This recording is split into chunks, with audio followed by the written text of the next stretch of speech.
स्वागत है आपका हमारे YouTube चैनल निधि एकेडमी पर। आज हम लोग करने वाले हैं पर्यायवाची शब्द।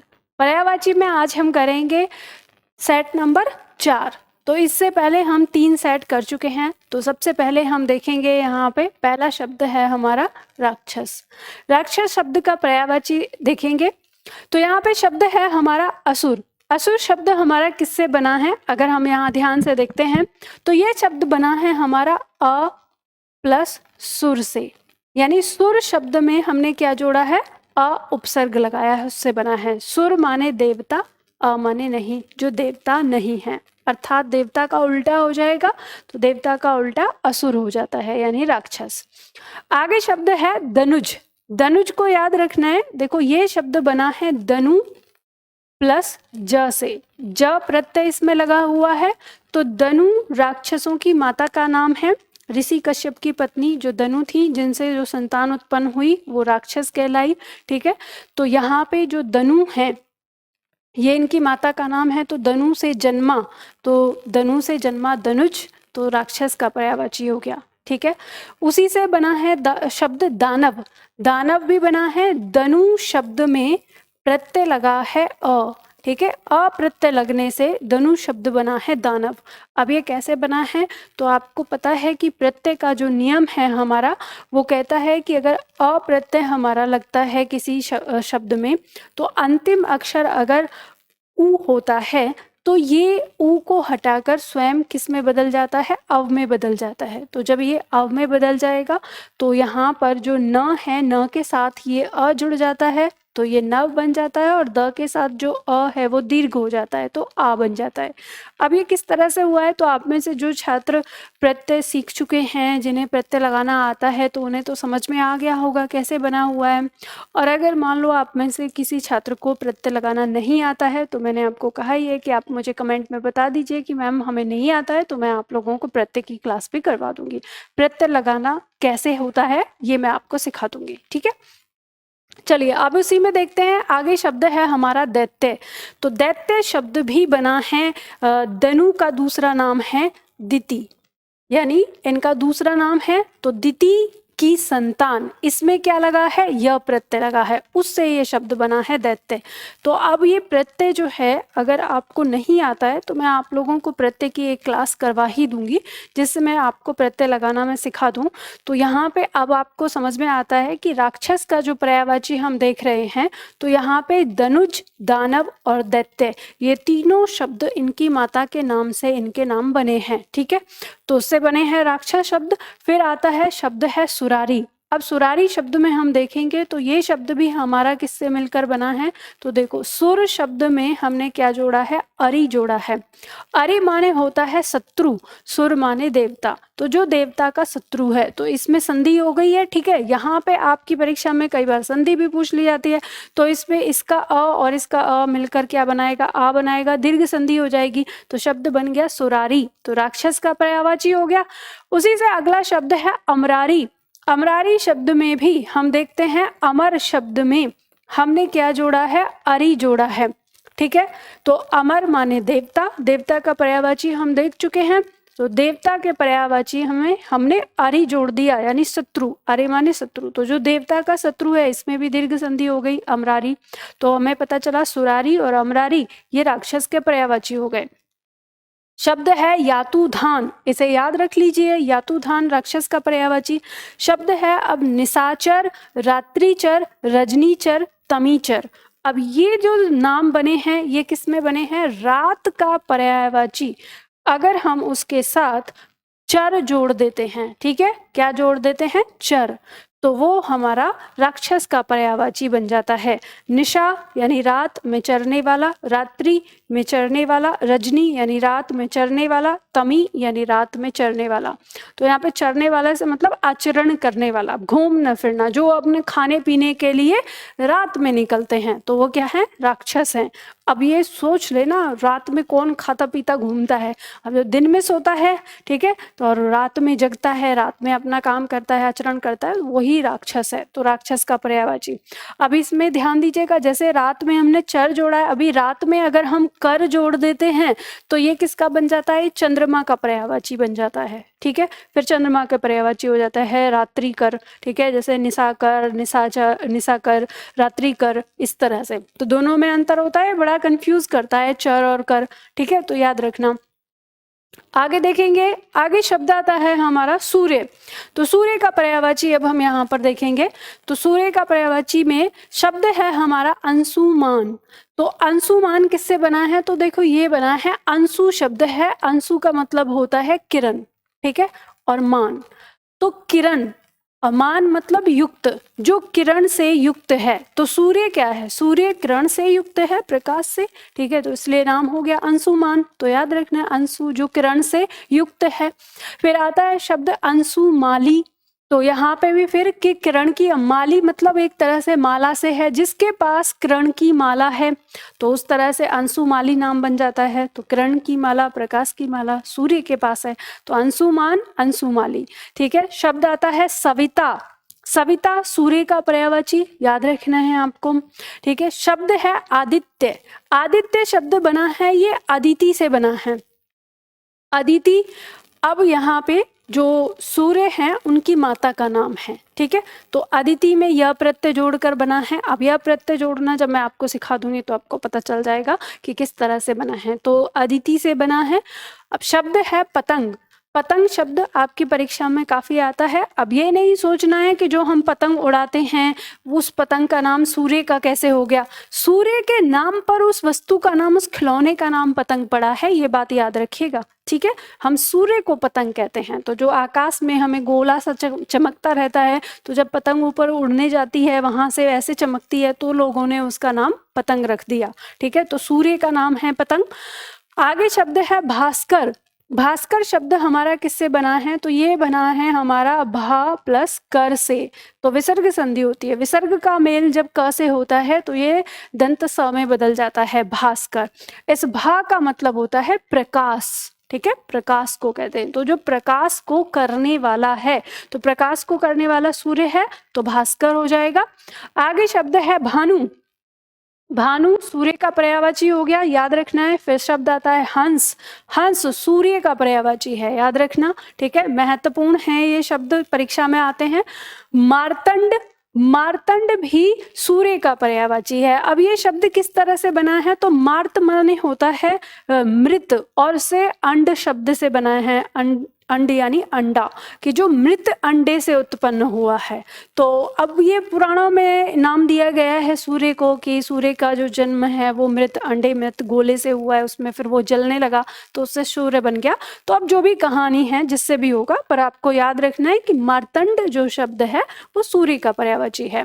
शब्द है अर्क। अर्क सूर्य का पर्यायवाची है। मित्र सूर्य का पर्यायवाची, और मिहिर, वहीं पे शब्द आता है मिहिर, सूर्य का पर्यायवाची। ठीक है, रवि आपको नाम याद ही है, रवि सूर्य का पर्यायवाची, बचपन में आपने पर्यायवाची में पढ़ा था।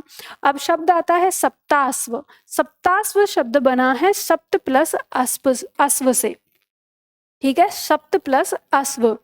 अश्व यानी घोड़े, सप्त यानी सात, जिसके पास, जिसके रथ में 7 घोड़े हैं।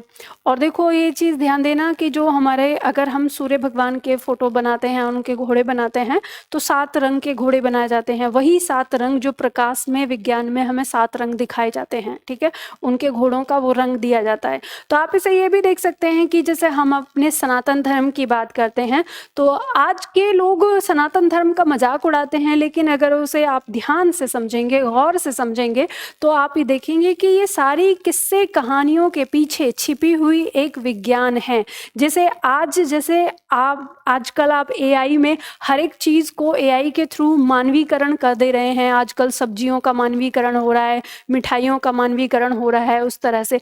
तो ऐसे ही ये समझ सकते हैं कि हमारे सनातन धर्म ने हर एक चीज को जो इस प्रकृति में है उसको मानवीकरण करके आप आपको समझाया था। तो उस तरह से यानी कि सूर्य के प्रकाश में 7 रंग होते हैं, तो उन 7 रंगों को 7 घोड़े के यानी 7 रंग के घोड़े बनाकर आपको समझाया गया है, उससे नाम बनता है सप्ताश्व।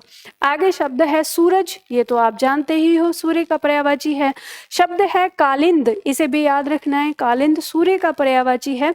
तरणी, ये वही शब्द है जिसे मैंने आपको तरणी और तरणी में कई बार समझाया है, सूर्य का पर्यायवाची। शब्द है दिनकर, दिन यानी दिन को करने वाला, जो दिन को करने वाला है दिनकर, उसी से बना है दिन मणि, दिन में मणि के जैसे चमकने वाला दिन मणि यानी सूर्य। और दिनेश शब्द बना है हमारा किससे, दिन प्लस ईस से बना है, ईस यानी स्वामी, दिन यानी दिन का, तो जो दिन का स्वामी है तो दिनेश शब्द बना है। ठीक है, दीनानाथ कह देते हैं जो दिन का नाथ है। ठीक है, यहाँ पे दिन का नाथ से दीनानाथ आ जाता है। नलिनीपति, नलिनीपति, नलिनी कहते हैं कमल को। ठीक है, जो कमल का स्वामी है, कमल जो हमारा खिलता है वो दिन में खिलता है, तो इसलिए नलिनीपति भी कह देते हैं। प्रभाकर और आलोकनाथ, आलोक या प्रभा का मतलब होता है प्रकाश, नाथ या कर मतलब करने वाला या स्वामी, तो जो प्रकाश का स्वामी है, प्रकाश को करने वाला है, तो सूर्य हो जाता है। ठीक है, तो इस तरह से सूर्य के पर्यायवाची हम देख पाते हैं, ये सूर्य के पर्यायवाची। आगे देखेंगे, अगला शब्द हम देखते हैं, अगला शब्द आता है हमारा दिन। अब यहाँ पे हम दिन का भी पर्यायवाची देख लेते हैं, क्योंकि दिन के साथ भी सूर्य के पर्यायवाची में हमें दिन देखने को मिलते हैं शब्द। तो दिन का पर्यायवाची देखेंगे, शब्द है वासर, वासर दिन का पर्यायवाची है। दिवा, अह, वार, दिवस, याम, रोज, और शब्द है भास्वर। अब ये जो भास्वर है, ये भास्कर शब्द के साथ आपको दिया जाता है, इसमें कंफ्यूजन हो जाता है।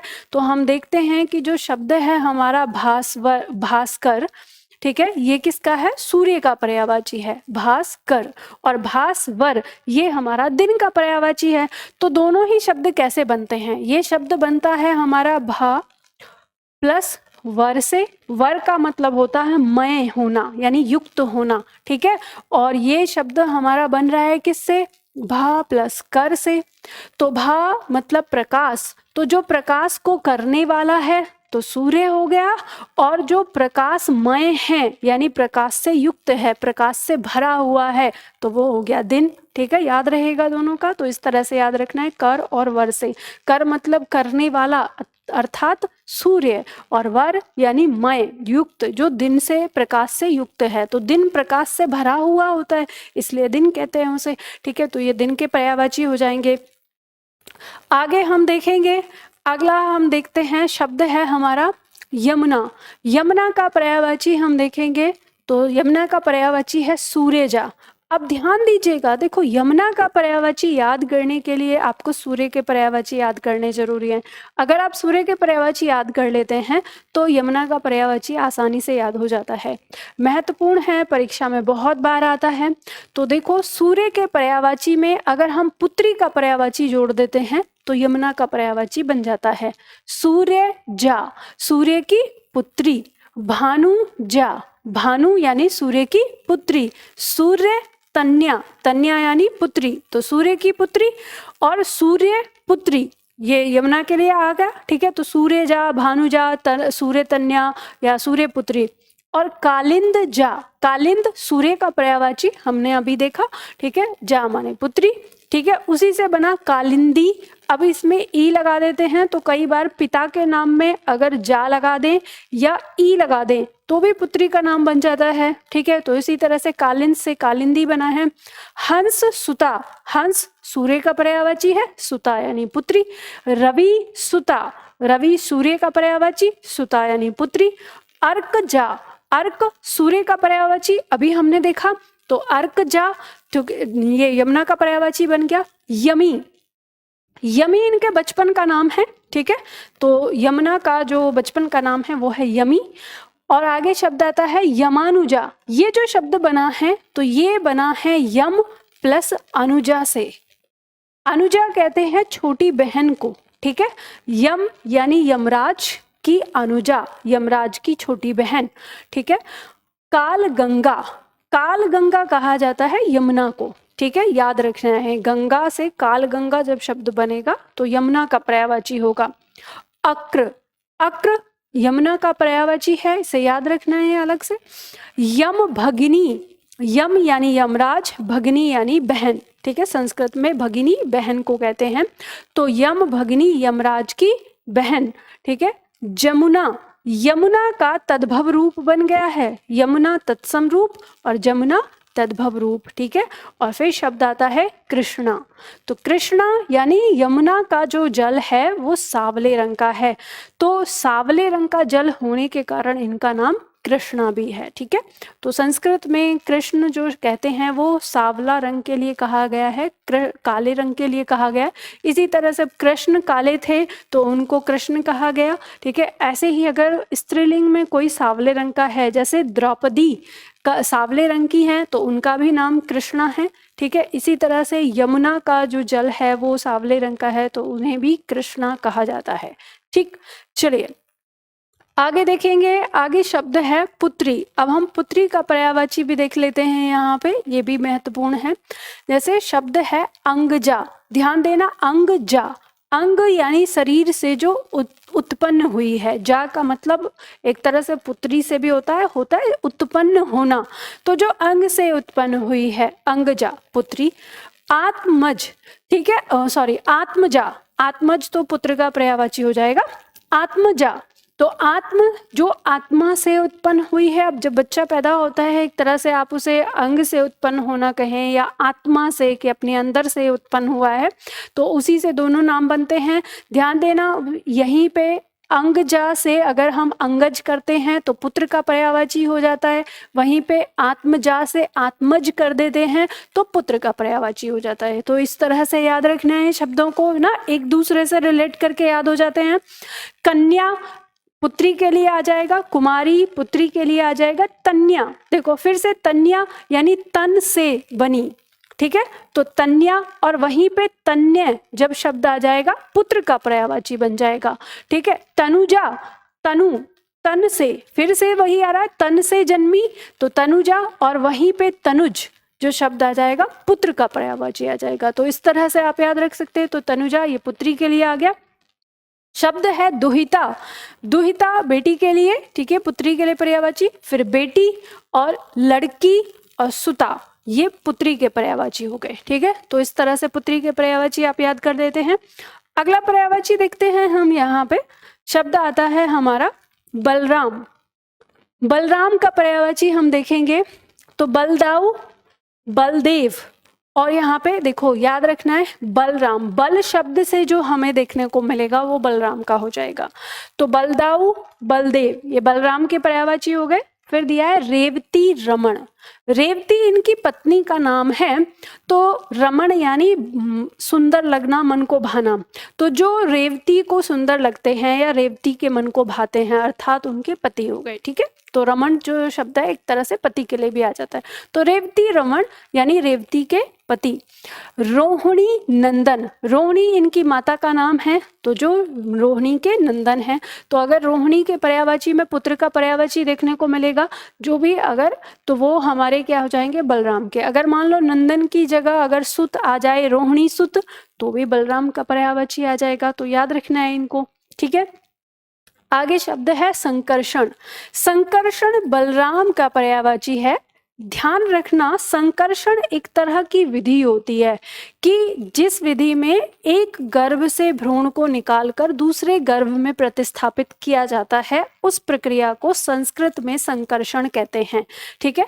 तो बलराम का जो जन्म हुआ वो उसी तरह से हुआ कि देवकी के गर्भ से गर्भ को निकालकर रोहिणी के गर्भ में स्थापित कर दिया गया था, तो उससे बलराम उत्पन्न हुए, ठीक है। अब ये चीज ध्यान देना। अब यहाँ पे फिर मैं एक बात कहना चाहूंगी, जैसे जैन जी कहेंगी कि हर एक कोरी कल्पना और ये सारी चीजें, तो ये कोई कल्पना नहीं है। आप ये चीज देख सकते हो कि वर्तमान समय में IVF के माध्यम से ये प्रक्रिया होती है।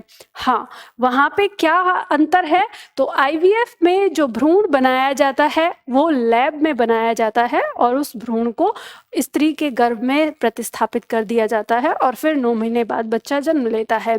लेकिन यहाँ पे जो प्रक्रिया है वो एक कदम आगे है कि गर्भ से निकालकर गर्भ में ही प्रतिस्थापित करना, जिसके लिए आज के डॉक्टर भी अभी भी उस पर प्रयोग कर रहे हैं और वो जारी है, और आने वाले समय में एक समय के बाद ये प्रक्रिया हो जाएगी। तो आप यहाँ पे देख सकते हैं कि अगर ये आज होना संभव है तो क्या उस समय होना संभव नहीं है? तो हमें लगता है कि हमारे दादा बाबा ये सब कल्पना ही थे, तो आप इसने भी समझ सकते हैं अगर ये कल्पना भी थी तो कितनी स्ट्रॉन्ग कल्पना थी कि आज वो कल्पना सच हो रही है। ठीक है, तो इसीलिए थोड़ा थोड़ा कभी मैं बोलती हूँ अपने सनातन में जो चीज़ें आती हैं, ऐसा नहीं है कि हम पूरी तरह से हमारे पास कुछ नहीं था। और यहाँ एक बात और कहना चाहूँगी उन छात्रों से जो आज के युग में अपने सनातन धर्म, अपनी चीज़ों को कोरी कल्पना कह के, या दूसरे लोगों ने जिन्होंने उन्हें सिखाया कि तुम भूल जाओ अपनी संस्कृति, तुम कुछ नहीं थे, उन लोगों की बातों में आकर अपनी चीज़ों को जो गलत कहते हैं या उन्हें कोरी कल्पना कहते हैं, उनसे कहना चाहूँगी अगर भारत में सब चीज़ कल्पना ही थी ना, या भारत के पास कुछ नहीं था, अगर भारत भूखा नंगा ही था ना, तो ये जितने आक्रमणकारी भारत में आए और भारत को इतने सालों तक लूटा, ये किस लिए हुआ? क्योंकि भारत में कुछ था, इसीलिए हुआ। जिसके पास कुछ नहीं होता बच्चा, उसके पास कोई नहीं जाता। तो भारत के पास कुछ था तभी तो लोग आए। चलो आगे बढ़ते हैं। अगला है हलधर।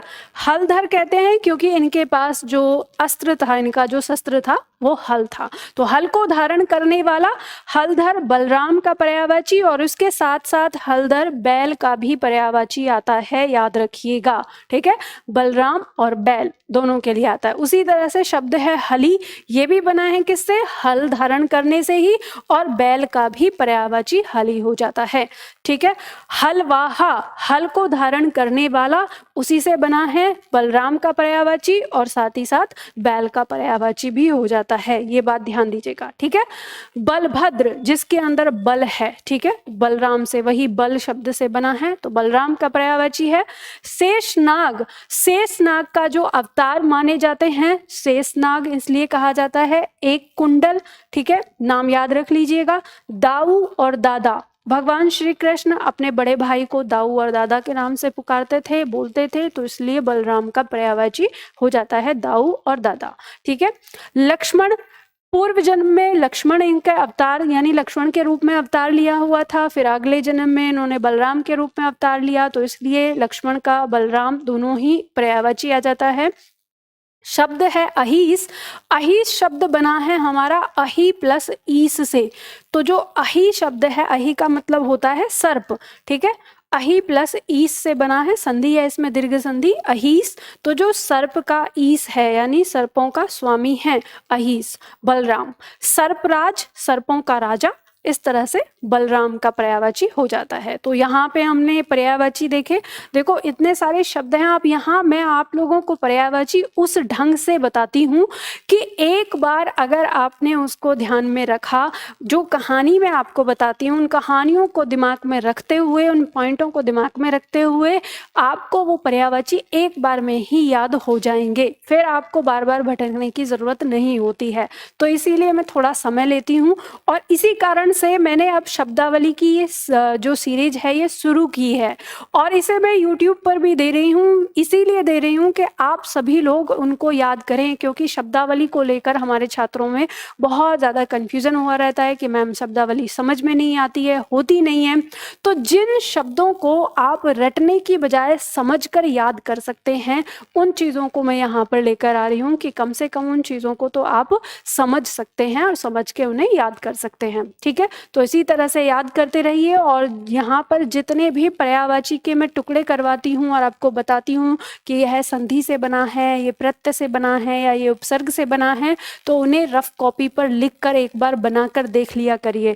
एक बार बनाकर देखने मात्र से ही आपको सब कुछ याद हो जाएगा और हमेशा के लिए वो शब्द आपका अपना हो जाएगा। ठीक है, तो चलिए आज के लिए इतना ही, फिर मिलते हैं हम अगले वीडियो में।